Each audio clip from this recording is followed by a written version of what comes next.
When you hear the name Agnetha Fältskog, the shining star of ABBA, what comes to mind? Maybe you picture her golden hair shimmering under the lights, or her voice carrying 1,000 emotions with every note. Thousands idolized her. Millions wished they could get just a glimpse, a smile. Yet today, at 75, Agnetha lives alone, isolated and far away from fame. If you think fame brings happiness, brace yourself. Because behind Agnetha's glamorous image hides a story so haunting, it will change the way you see her forever. Today, we uncover the private tragedies that shaped Agnetha's life.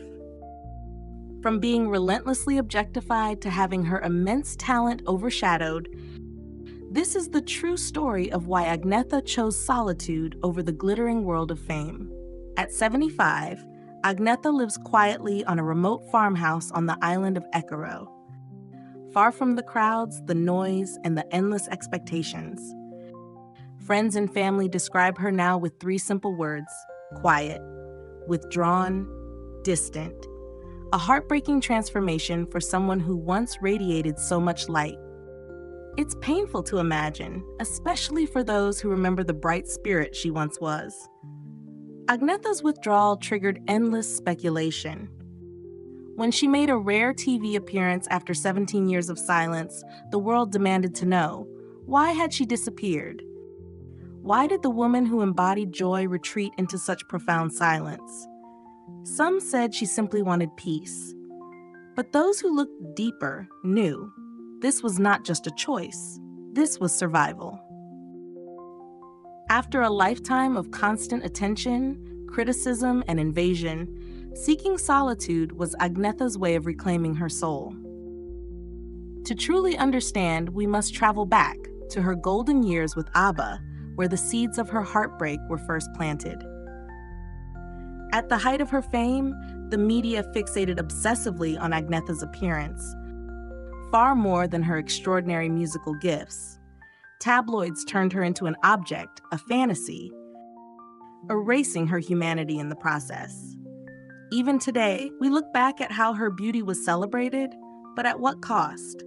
Her voice, her soul, her creativity ignored in favor of sensationalism. While her songs soared across the world, headlines reduced her to her body, her curves, her looks, never the music she poured her heart into. It was exploitation, plain and simple, and Agnetha lived it every day. During ABBA's meteoric rise, it was impossible for her to escape the invasive spotlight. Even in interviews, deeply inappropriate questions about her body stole the dignity she deserved. Instead of celebrating her genius, the media chose to reduce her to a figure, a fantasy, not a person. Photographers fixated on her body. Magazine covers fixated on her curves. The message was clear. Her art was secondary to her appearance. This objectification seeped into every corner of her public image. Agnetha endured endless inappropriate attention, robbing her of the innocence and respect she deserved. To millions, she became an icon of desire, but the price was her humanity. Even when she spoke about her discomfort, the industry carried on, as if her feelings didn't matter. In one infamous interview, a journalist asked her if she had the sexiest bottom in the world. The sheer audacity left millions speechless. Critics condemned it. Feminists raged against it. But for Agnetha, the damage was already done. Even members of ABBA's team later admitted how badly the world had failed to protect her. Can you imagine living that reality day after day, year after year? Is it any wonder Agnetha eventually craved privacy over fame? But the heartbreak didn't stop at exploitation. Behind the glittering smile, Agnetha was battling far more personal demons. Her deepest pain came not from tabloids, but from being a mother under impossible pressures. While millions cheered for her performances, back home, her children grew up without her.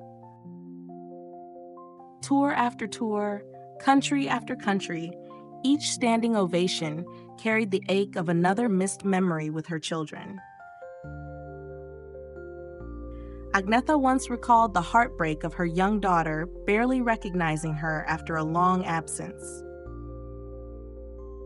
No trophy, no adulation, no record sale could ever mend that wound.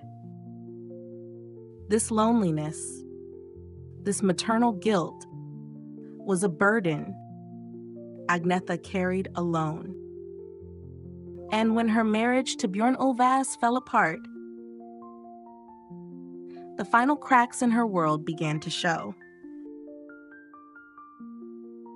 Though the world saw smiles and handshakes, the truth behind their divorce was devastating.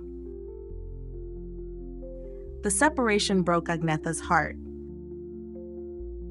While Björn moved on quickly, Agnetha was left reeling, adrift in a sea of grief. The wounds of betrayal cut deep, leaving scars invisible to the cameras. It was during this time that The Winner Takes It All was recorded. Agnetha's real pain set to music. Every word, every note, a cry from her soul. Later, Agnetha revealed that singing that song was both excruciating and healing. At first, she lied, claiming it was a happy divorce. But the truth was far more heartbreaking. There is no such thing as a happy heartbreak. In her memoir, Agnetha later confessed, the facade was just survival. The truth was darker, lonelier, sadder than most ever knew. So maybe, just maybe, her withdrawal wasn't weakness. Maybe it was the ultimate act of reclaiming her life. Maybe in her solitude, she found the peace fame had denied her. Maybe, finally, she was free. Yet her legacy remains untarnished, brilliant, eternal. Agnetha's music continues to inspire. Her spirit continues to soar. But we must never forget the real cost of the songs we love. Never forget the woman behind the legend. Was Agnetha Fältskog's heartbreak destiny? Or was it a world that celebrated beauty, but crushed the soul behind it? Tell us below. Honor her story. Keep her light shining.